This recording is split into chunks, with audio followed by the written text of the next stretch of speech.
All right. Good morning, you guys. Happy January 6th. Happy birthday to my friend. I'm not going to say your name on here, but happy birthday. I hope all of you guys are watching this video before you get out of bed. And, well, here we go with the next part of this book.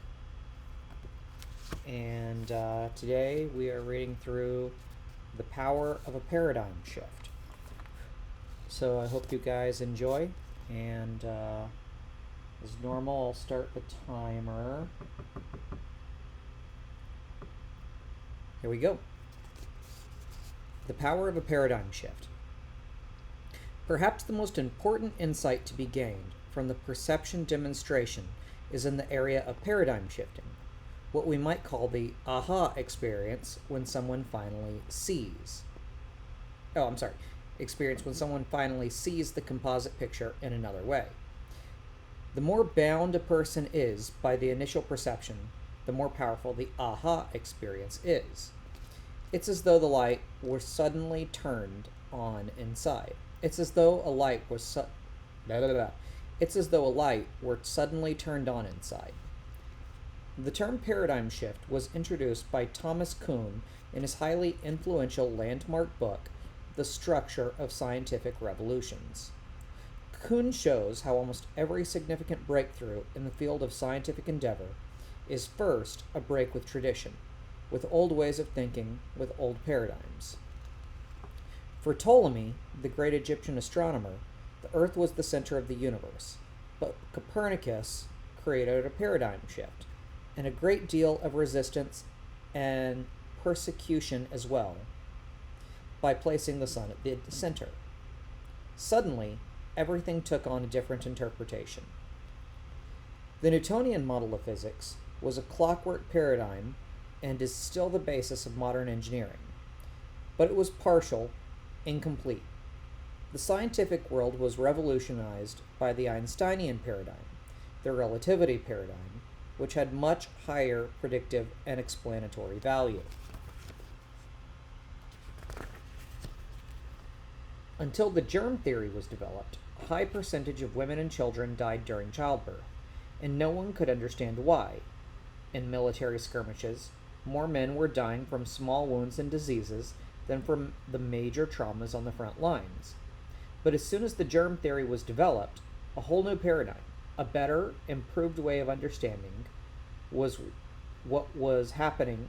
But as soon as the germ theory was developed, a whole new paradigm, a better, improved way of understanding what was happening, made dramatic, significant medical improvement possible. The United States today is the fruit of a paradigm shift. The traditional concept of government for centuries had been a monarchy, the divine right of kings. Then, a different paradigm was developed, government of the people, by the people, and for the people. And a constitutional democracy was born, unleashing tremendous human energy and ingenuity, and creating a standard of living, of freedom and liberty, of influence and hope unequaled in the history of the world. Not all paradigm shifts are in positive directions. As we have observed, the shift from the character ethic to the personality ethic has drawn us away from the very roots that nourish true success and happiness.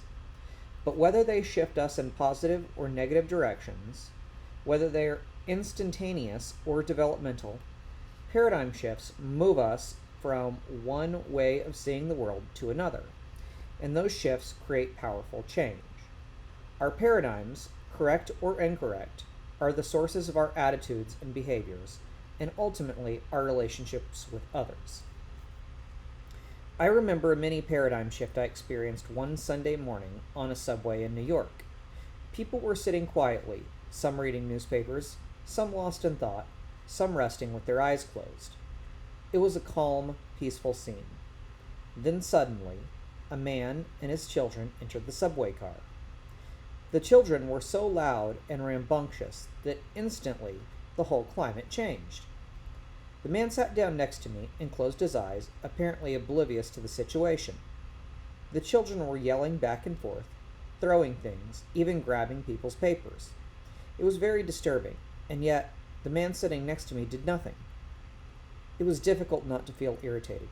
I could not believe that he could be so insensitive as to let his children run wild like that and do nothing about it, taking no responsibility at all. It was easy to see that everyone else on the subway felt irritated too. So finally, with what I felt with what I felt was unusual patience and restraint, I turned to him and said, "Sir, your children are really disturbing a lot of people.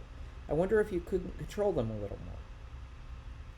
The man lifted his gaze as if to come to a conscientiousness of the situation for the first time and said softly, "Oh, you're right.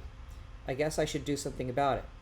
We just came from the hospital where their mother died about an hour ago. I don't know what to think, and I guess they don't know how to handle it either." Can you imagine what I felt at that moment? My paradigm shifted. Suddenly, I saw things differently. And because I saw differently, I thought differently. I felt differently. I behaved differently. My irritation vanished. I didn't have to worry about controlling my attitude or my behavior. My heart was filled with the man's pain. Feelings of sympathy and compassion flowed freely. "Your wife just died? Oh, I'm so sorry. Can you tell me about it? What can I do to help?" Everything changed in an instant.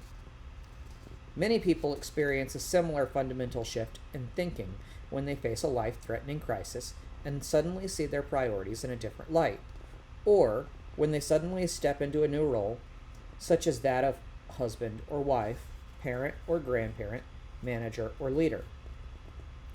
We could spend weeks, months, even years laboring with the personality ethic, trying to change our attitudes and behaviors, and not even begin to approach the phenomenon of change that occurs spontaneously when we see things differently. It becomes obvious that if we want to make relatively minor changes in our lives, we can perhaps appropriately focus on our attitudes and behaviors. But if we want to make significant quantum change, we need to work on our basic paradigms.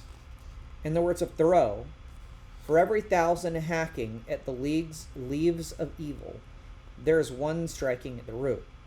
We can only achieve quantum improvements in our lives as we quit hacking at the leaves of attitude and behavior and get to work on the root, the paradigms from which our attitudes and behaviors flow.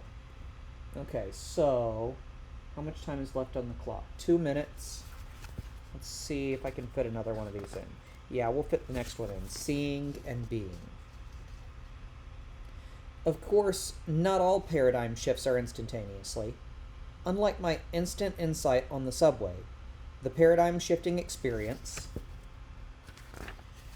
Sandra and I had with our son was a slow, difficult, and deliberate process.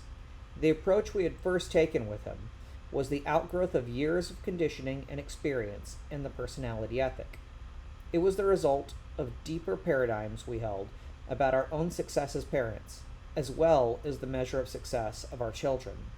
And it was not until we changed those basic paradigms, until we saw things differently, that we were able to create quantum change in ourselves and in the situation. In order to see our son differently, Sandra and I had to be differently. Our new paradigm was created as we invested in the growth and development of our own character. Paradigms are inseparable from character. Being is seeing in the human dimension, and what we see is highly interrelated to what we are.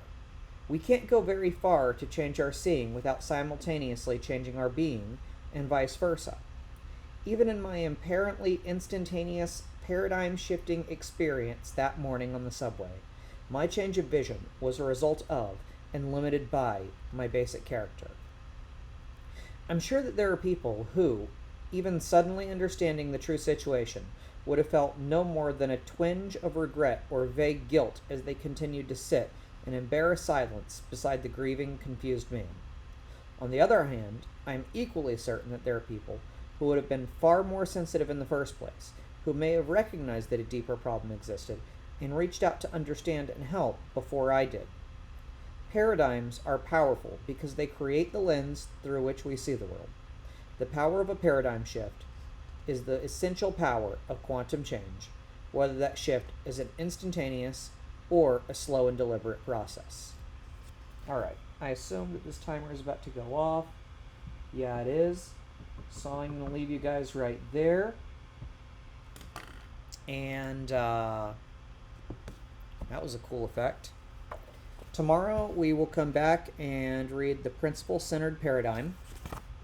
And in the meantime, please like and subscribe.